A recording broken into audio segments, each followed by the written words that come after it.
मैं अपने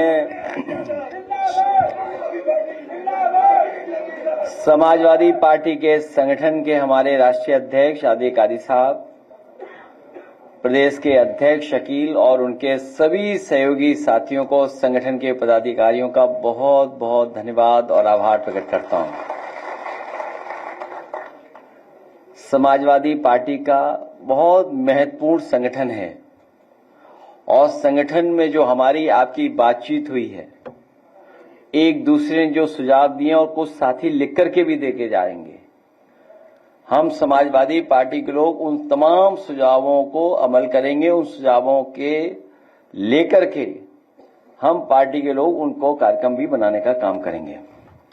मैं धन्यवाद देता हूं अपने संगठन के लोगों का कि जिन्होंने ये संकल्प लिया है कि अपनी वोटर लिस्ट को सुधारने का काम करेंगे। भारतीय जनता पार्टी की साजिश, षड्यंत्र और समय समय पर जो लगातार चुनाव में धांधली करते हैं, उस धांधली को रोकने के लिए, अपनी वोटर लिस्ट को ठीक करने के लिए हम लोग गांव में, गली में, मोहल्लों में जाकर के अपने साथियों के जिनके वोट छूट गए हैं उनके बनवाएंगे। और जो फर्जी वोट भारतीय जनता पार्टी ने बनवा रखे हैं, कोई बूथ ऐसा भारतीय जनता पार्टी का नहीं है जिसमें फर्जी वोट उन्होंने बनाए हों, उन वोटों पर भी आपत्ति करने का काम हम मिलकर के करेंगे। सोने का भाव 1 लाख से ऊपर चला गया है। सोने का भाव 1 लाख रुपए से ऊपर पहुंच गया 1 तोला। यह है भारतीय जनता पार्टी का सबका साथ सबका विकास। आप सोचिए, गरीब परिवार में अगर कोई शादी हो तो अपने परिवार की बेटी के लिए एक सामान भी खरीद करके गरीब परिवार का सदस्य नहीं दे सकता। उसके माँ बाप, पिता अगर कुछ देना चाहेंगे तब भी नहीं दे पाएंगे। और लगातार ये सरकार कह रही कि हम विकसित भारत बनाएंगे। इनके विकसित भारत का सपना क्या है? आखिरकार हम विकसित भारत किसको बोलेंगे? क्या विकसित भारत यही है कि जहां पर गरीब अपनी बेटी की भी शादी नहीं कर पा रहा है, न करा पा रहा है? क्या विकसित भारत में यही महंगाई होगी, मुनाफा इतना ही लोग कमाएंगे? विकसित भारत में यही इतना ही भ्रष्टाचार होगा? आखिरकार भारतीय जनता पार्टी का विकसित भारत का सपना क्या है? यही सपना है क्या उनका?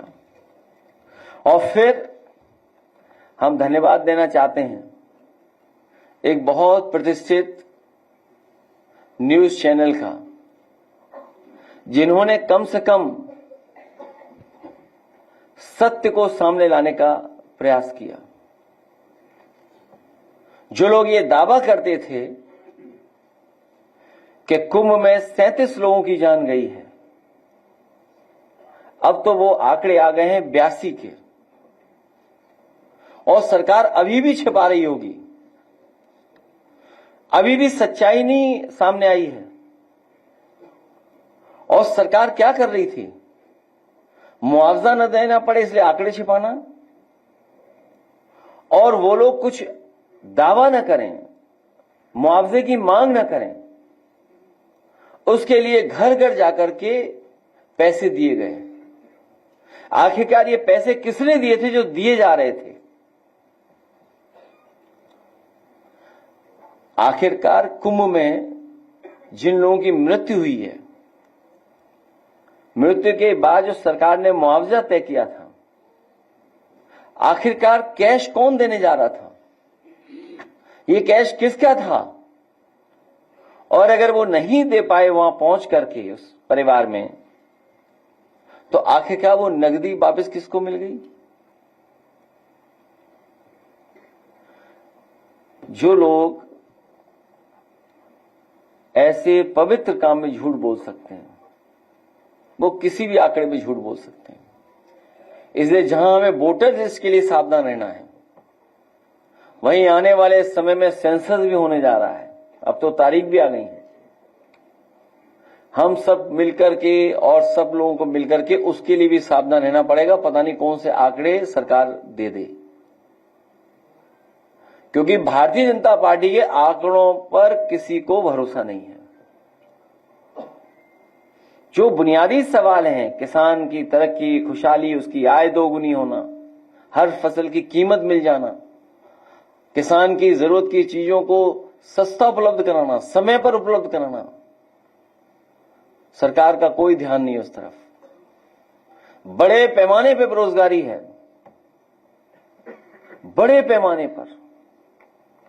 इन्होंने रोजगार और नौकरी के सर्टिफिकेट नहीं दिए हैं। सच्चाई यह है कि 8 साल के लखनऊ और दिल्ली के काम करने के तरीके ने, आर्थिक नीतियों ने बड़े पैमाने पर बेरोजगार बनाने का काम किया है। पढ़े लिखे नौजवानों को बेरोजगार बना दिया। सही तरीके से काम होता तो करोड़ों लोगों को नौकरी मिल जाती। और अपना ही घोषणा पत्र अगर ये बार बार पढ़ते तो लाखों का आंकड़ा नहीं देना पड़ता, करोड़ों का आंकड़ा देती है। इसलिए भारतीय जनता पार्टी की हर बात झूठी है। मैं सभी अल्पसंख्यक सभा के सदस्यों का, राष्ट्रीय अध्यक्ष जी का, प्रदेश अध्यक्ष जी का, उनके साथ उस संगठन के लोगों का और उनके साथ जितने भी संगठन में लोग काम कर रहे हैं उनका मैं बहुत बहुत धन्यवाद और आभार प्रकट करता हूं।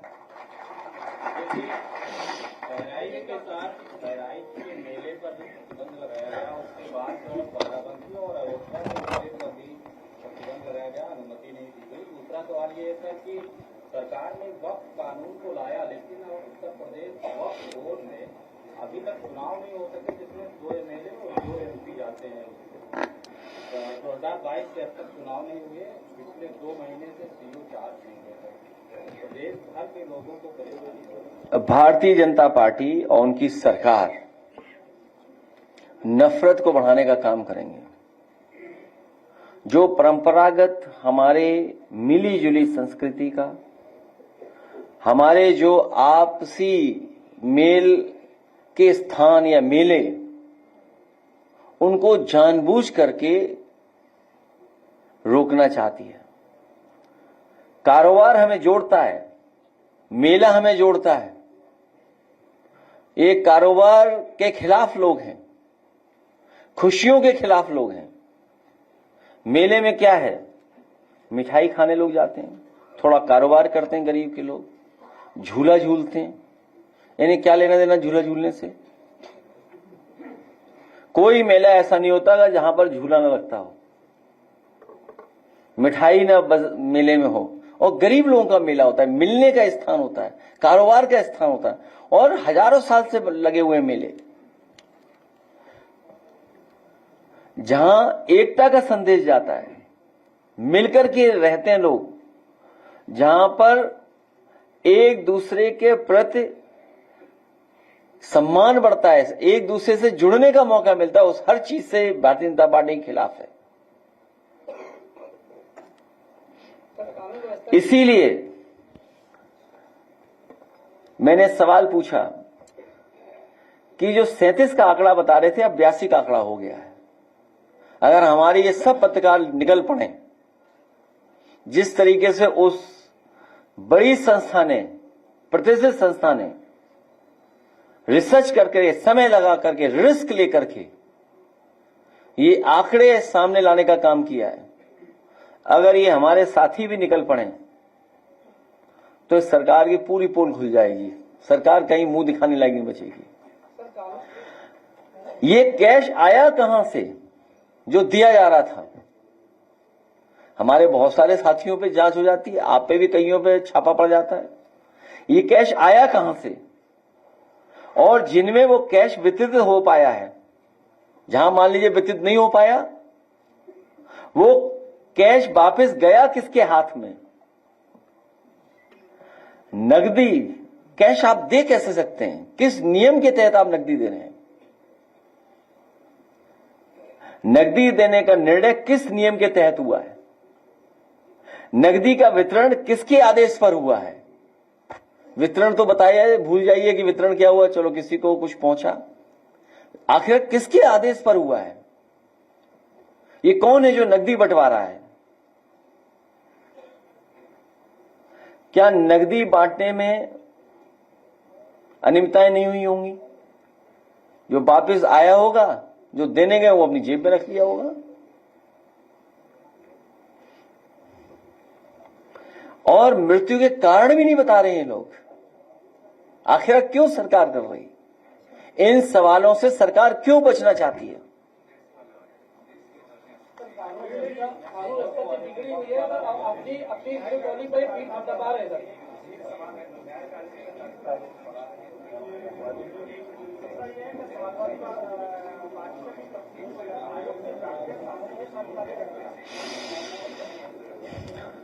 हम लोग पार्टी की तरफ से जो जानकारी मिलेगी उसको पत्र के माध्यम से भेज देंगे।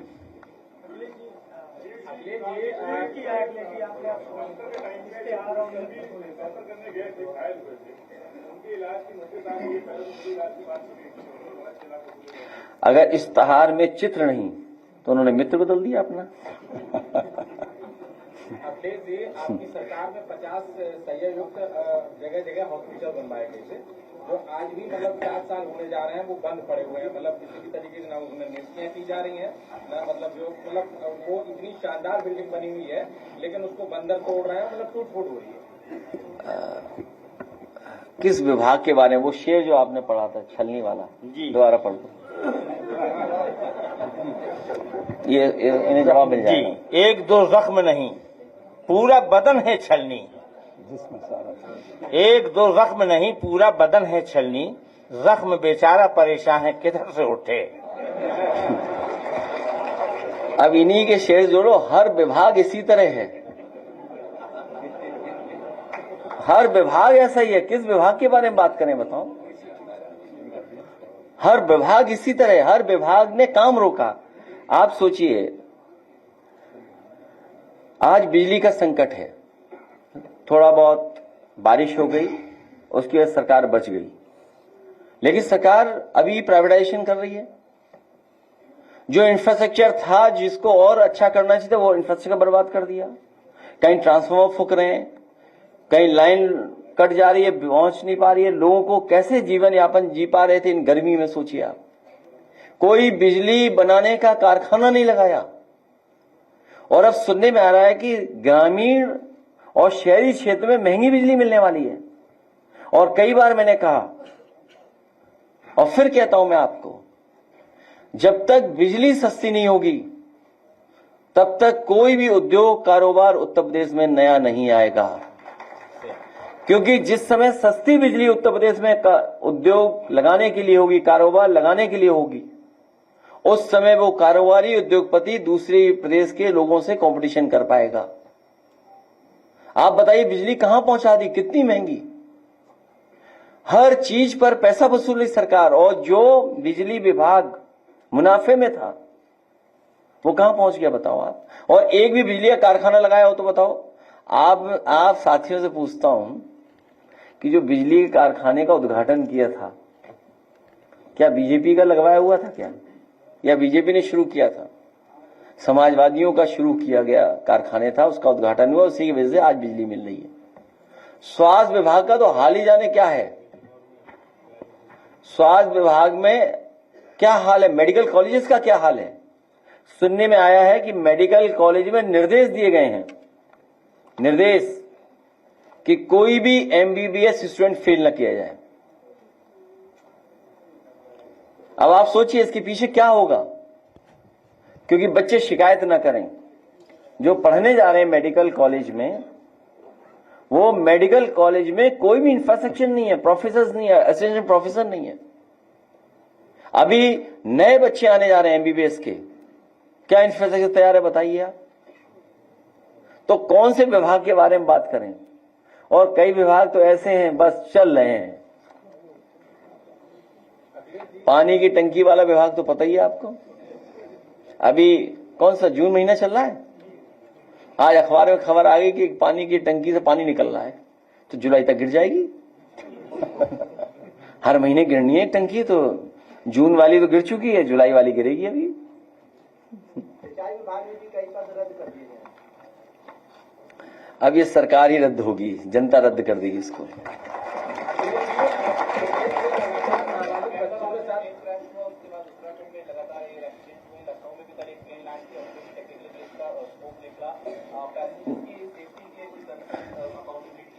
मैं कोई एक्सपर्ट नहीं हूं, लेकिन इसमें एक्सपर्ट्स की राय और सरकार को नियमों का पालन, मानकों का पालन कराना चाहिए, क्योंकि रिस्क बहुत है इसमें। और आपने देखा, ये वो तस्वीरें देखी हैं जिस तरीके से क्रैश हुआ, और उत्तराखंड में कोई पहली बार क्रैश नहीं हुआ है। लगातार कुछ दिनों में कितने क्रैश हुए, कितने लोगों की जान गई है। आखिर मानक और नियम का पालन कौन कराएगा?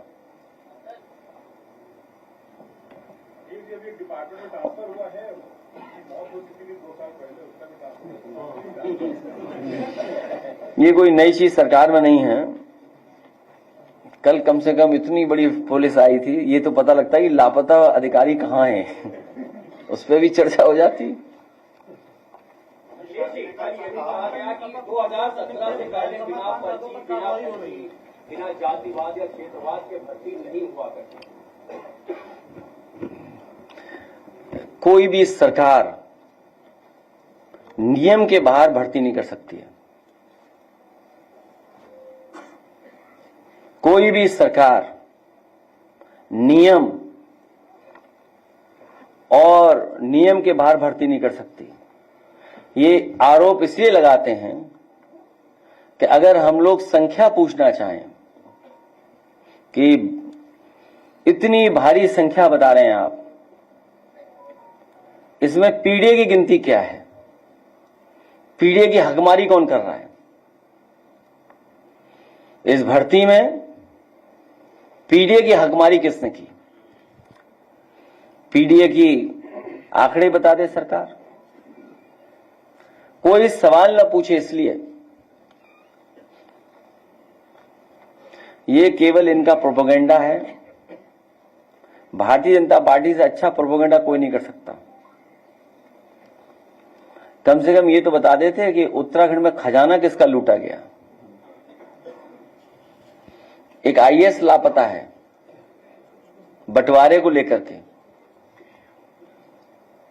और सुना है कि किसी को इस्तीफा देना पड़ा था आपके विभाग के आपके ही विभाग के किसी सलाहकार को, क्या बोलेंगे उसको, क्या हिंदी में क्या बोलेंगे, हाँ एडवाइजर, सलाहकार को इस्तीफा देना पड़ा था। और सोचिए इस्तीफा कब देना पड़ा? जब मुख्यमंत्री कार्यालय के लोग जमीनों का काम कर रहे थे। जमीनों का मामला निकला। जो उनके मालिक थे, पार्टनर, कहां भागे हुए हैं बताएं आप, क्या नाम है उनका? सोचिए आप। तो ये बातें कौन याद दिलाएगा?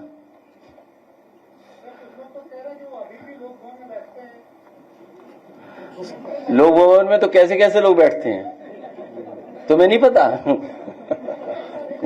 जिन पे मुकदमे थे वो तक बैठते हैं। इसीलिए लोक भवन में बैठे हुए लोगों को हटाना है।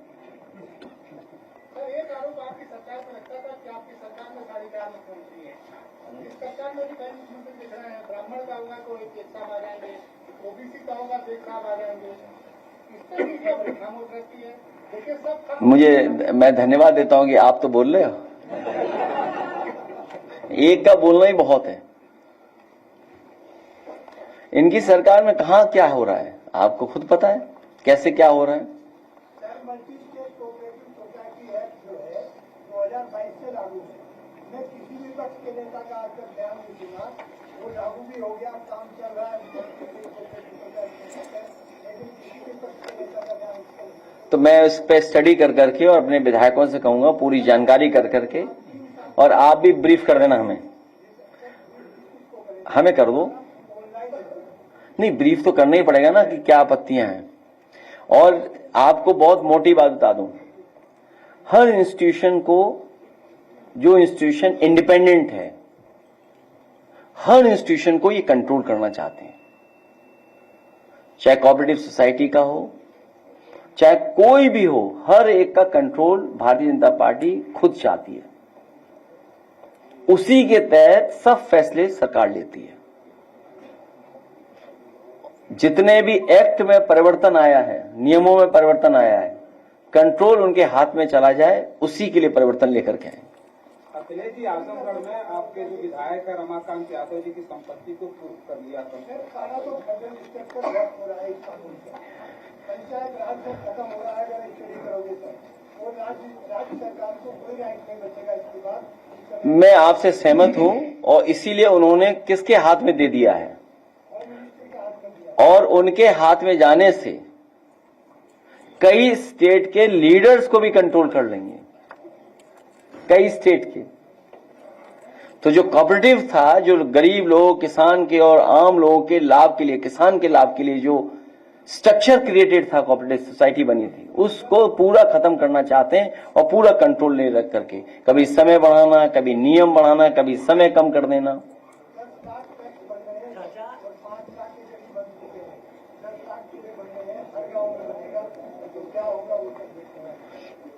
इसलिए सरकार हटाना बहुत जरूरी है।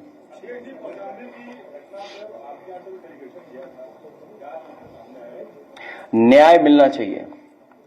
सरकार और दोनों मुख्यमंत्री मिलकर के जातियों में झगड़ा करा रहे हैं, और खासकर पिछड़े लोगों के साथ भेदभाव हो रहा है, बेटी के साथ भेदभाव हुआ है।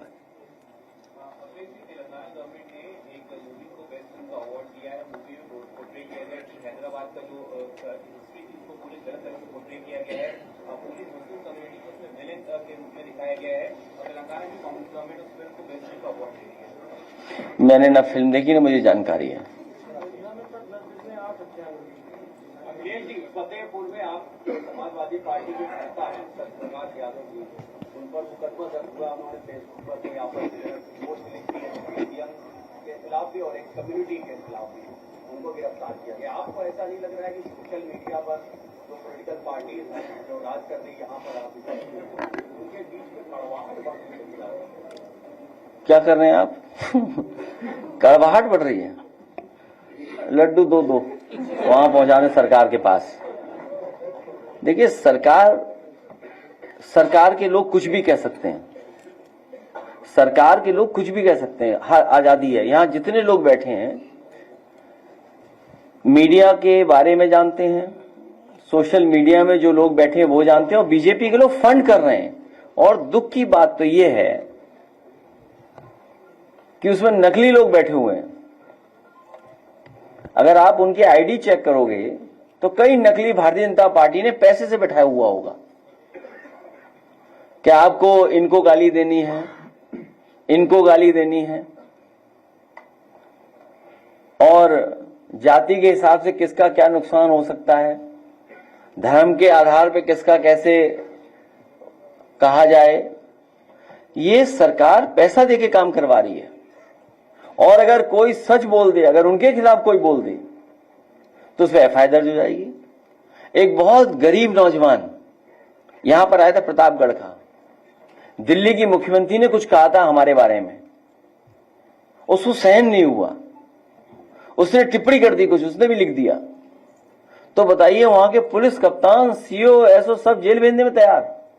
हमारे जितने अल्पसंख्यक के साथी बैठे, इनके खिलाफ न जाने क्या क्या लिखा जाता है, बीजेपी लिखवाती है। ये सब जानते होंगे जहां बैठे लोग हैं, बीजेपी लिखवाती है।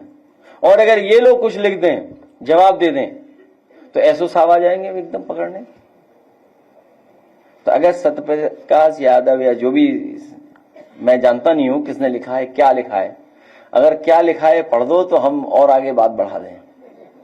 क्या लिखा है पढ़ दो तो हम बात आगे बढ़ा दें, या व्हाट्सएप पे भेज दो ना, हम पढ़ लेंगे। तो क्या हो गया, मुकदमा हो गया तो क्या, हम और आप बात ही कर सकते हैं, उसमें क्या है।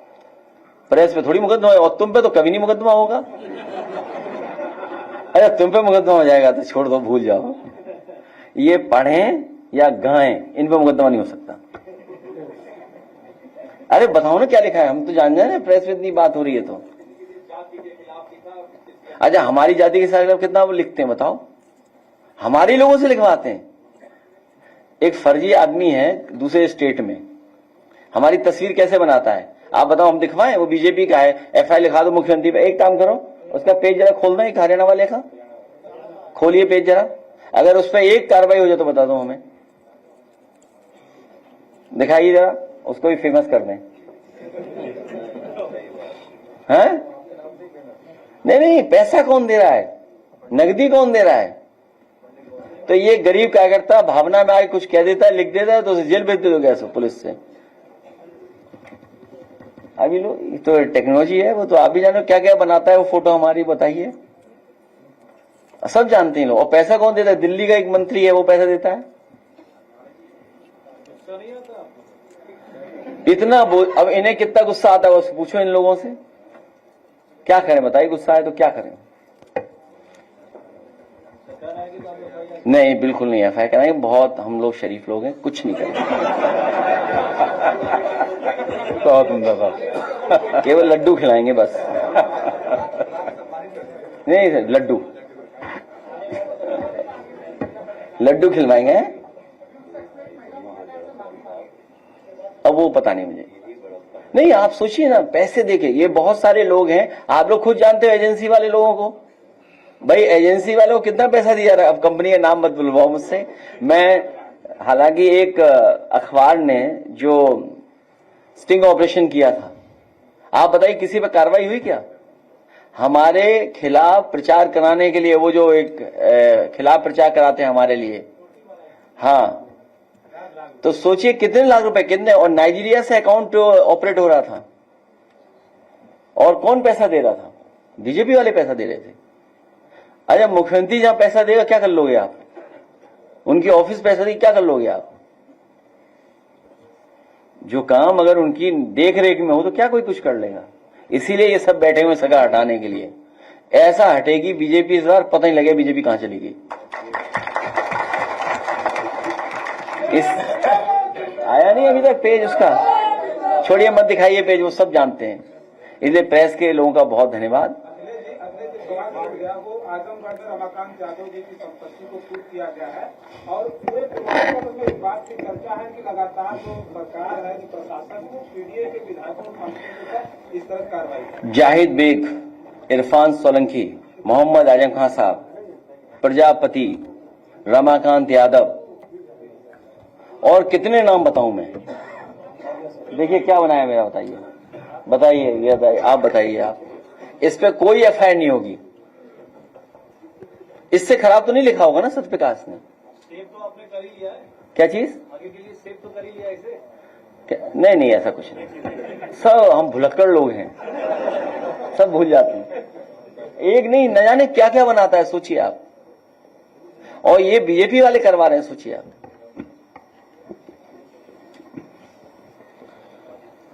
आप चैनल वाले तो लाहौर तक जिता दिया था, क्या कराची जिता दिया था? हैं? ये चैनल वाले बैठे, तुमने कौन सा जिताया था बताना? अच्छा, ये कहां तक चले गए थे? नहीं, इनका चैनल कहां तक गया था? अच्छा, इस्लामाबाद चला गया था इनका चैनल। बताइए आप, हद कर दिया आपने, कितना अपमान करवाया देश का। बोलना नहीं चाहिए, लेकिन अब बता रहे हैं, अब क्या बताएं? हैं? इन्हीं का चैनल था? भाई कैसे चैनल हो बताओ यार। ये देश के साथ खिलवाड़ न करें चैनल वाले लोग। हालांकि हमारे दुश्मन नहीं है, बन जाएंगे चैनल वाले। भाई हमारा सहयोग करो सगा बनाने में। सर, उत्तर प्रदेश से जो मजदूर गए हैं इसराइल मजदूरी करने, सरकार ने भेजा, उनके सुरक्षा के लिए क्या मांग? वॉर बंद होना चाहिए, वॉर बंद होना चाहिए। वॉर कहीं भी, हम वॉर के पक्ष में नहीं है।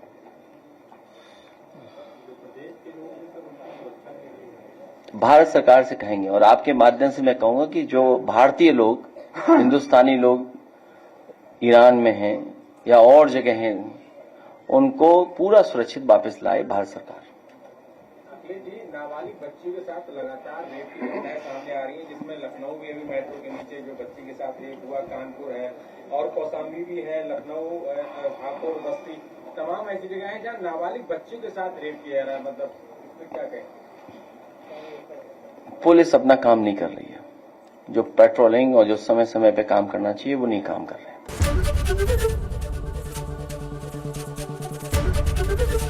एबीपी गंगा, खबर आपकी, जुबान आपकी।